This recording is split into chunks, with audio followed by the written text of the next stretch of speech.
Mais c'est pas possible toute cette poussière. La femme de ménage n'est plus passée depuis des années, des siècles. Je vais me plaindre à la directrice du musée, Madame Tollet. Ah, vous voulez la fin de l'histoire? Oui. Alors pour ça, j'ai besoin de mes personnages. Allez, le loup et la louve, j'ai besoin de vous.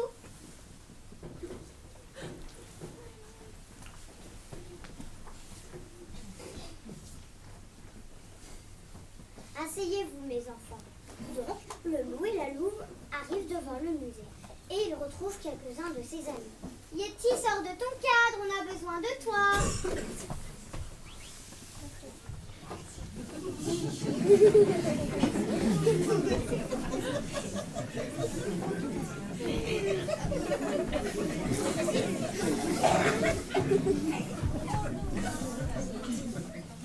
Rêve, toi dans un musée? Oui. Eh oui, lui dans un musée. On a du mal à le croire, mais c'est la réalité. C'est normal, elle est jolie la louve. On dirait qu'elle ressemble à une princesse. Beaucoup plus jolie que l'étoile d'araignée qui traîne par ici d'ailleurs. Mais enfin, où en est-on?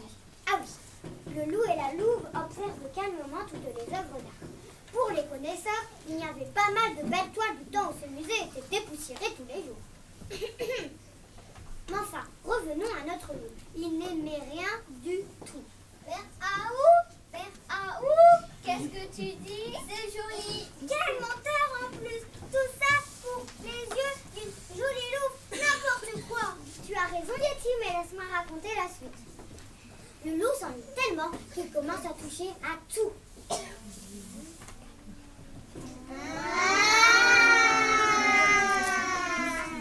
Ouais. Vous pensez que je vous ai pas vu en train de danser, de jouer, de faire des grimaces tout à l'heure, les enfants? C'était si drôle. On ne voulait rien faire de mal.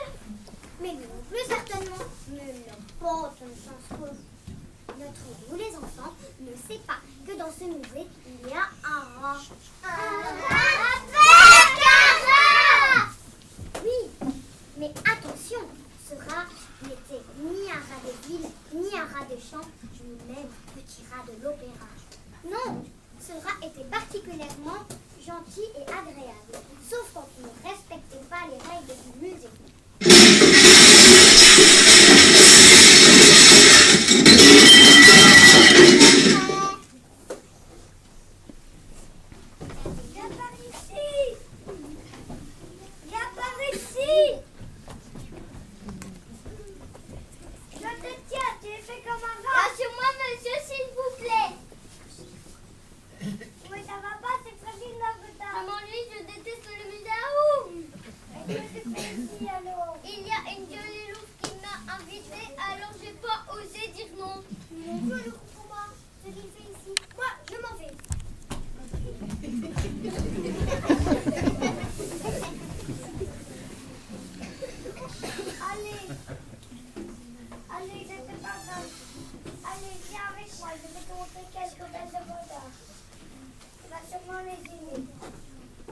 Vous voyez qu'il est gentil ce rat, les enfants.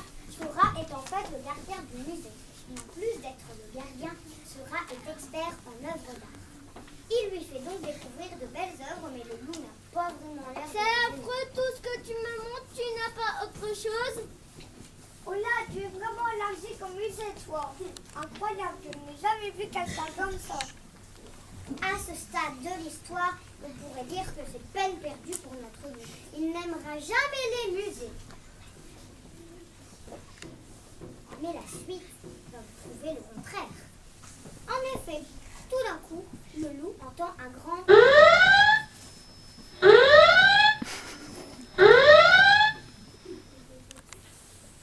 Le gardien file à toute vitesse et le loup le suit aussi vite qu'il peut.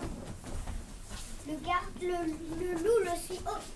Le loup le retrouve enfin devant une grande collection de masques. Horreur, un masque a été volé, c'est une catastrophe. Il faut suivre les traces pour retrouver les voleurs. Aouh!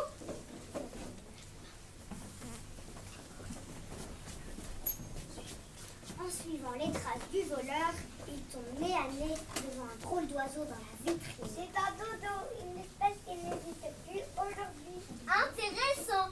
Ouais, on a du mal à complique quand le loup doit passer dans la salle des dinosaures. Je n'ai qu'un squelette de dinosaure, gros bêta. Dès que sa peur, son courage, le loup avance dans la pièce et découvre un œuf rouge, couvert de poils. Il y a quelqu'un là-bas. Je te tiens. Lâchez-la, c'est notre ami. Pourquoi tu voulais le voir? Je suis vraiment désolée, mais ce masque me ressemble tellement à mon papa. Allez, allez, on ne pleure plus. Nous allons le mettre à ta place et personne n'en fera rien. Alors qu'il se dirigeait vers la sortie, les yeux du loup sont attirés enfin par une forêt. C'est pas trop tôt, on désespérait ici. Mais paf, en un clin d'œil, c'est le coup de foudre artistique impressionnant.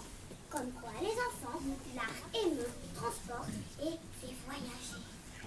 Je savais que tu étais un passionné de musée. On y retourne demain? Oh oui, aujourd'hui j'ai rencontré un dodo et j'ai échappé à un terrible dinosaure et j'ai résolu une énigme et je me suis promenée dans une forêt merveilleuse. Vous avez raison, les musées c'est passionnant.